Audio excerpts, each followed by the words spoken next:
everyone, I'm Lydia from Novelty. Back in December of 2016, I requested this book for review mostly because I think the cover is gorgeous. It looks like a Thomas Kincaid painting and just makes me happy. Look at that. So it takes place like in the Jane Austen era, and it follows a lot of people. I read it back when I got it. It's called The Innkeeper of Ivy Hill. It's by Julie Klassen, and it was good, except oh my goodness, there were so many characters that it was so hard to keep track of them. Like, the main character was Jane, but then almost as main as her were Theora and Rachel and Mercy and like Sir Timothy and all these guys, and everybody was like almost equal importance. It followed at least 4 different people, like from their point of view. It's in third person, but from their point of view. So although I liked the story, it kind of also dragged on a bit because it is 435 pages. Still, by the end of it, I was like, yeah, if there was a second book, I would like to read it and find out what happens next. Lo and behold, the next year, in December of 2017, this book came out, The Ladies of Ivy Cottage, and it's the second book in the series. And I was like, oh my goodness, think of how beautiful these 2 books would look like if they were on my shelf together.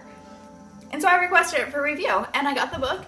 I opened it up and started reading. I think I got like 2 or 3 chapters in before I was like, I have absolutely zero clue who anybody in this entire book is. Like, I can only remember like, okay, Jane, she was the widow, right? And who's anybody else? And that's really bad because normally I remember characters really well, but I think it was the like overload that made me forget. So I put both books over on my shelf, and I actually most of the time kept them down, like not in my library. I kept them down where I could see them on a regular basis to remind me, yo, you need to review these.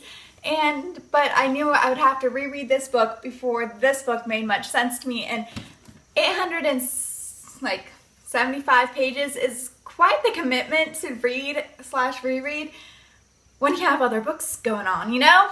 So they just sat there for 9 months. And then I got sick this week. I looked at these books and I'm like, perfect. I have a day off work. Actually, I had 2 days, and I need to just rest to get my strength back from being sick. So I started reading, and I read this book the first day.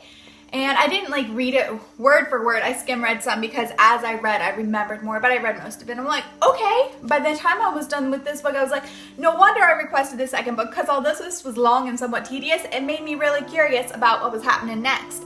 So then I picked up this book at like midnight and started reading it, and only got a little bit in before I had to go to sleep.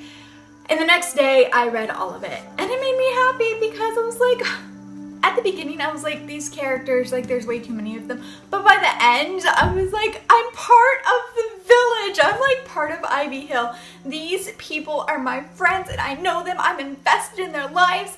And it was kind of cool because I was like, I want another book now, which totally was not the feeling I had going into them. So although, like, they only both get 3 stars because of all the, like, confusing amounts of characters and the fact that a whole lot doesn't happen in 400 pages each, but a whole lot does happen too, and I really like it because they're cute, sweet characters and very realistic and like clean, and they just make me happy. So now I wish, like, I'm like, is another book coming out in the series? And I like these books. If you're looking for a slow-paced, sweet, like very Jane Austen-y type feel, where you really get involved with the people, you really get good world building, you feel like you are in this little cottage in England and you see portions of everybody's lives. If that's what you're looking for, you should totally pick up these books and give them a go.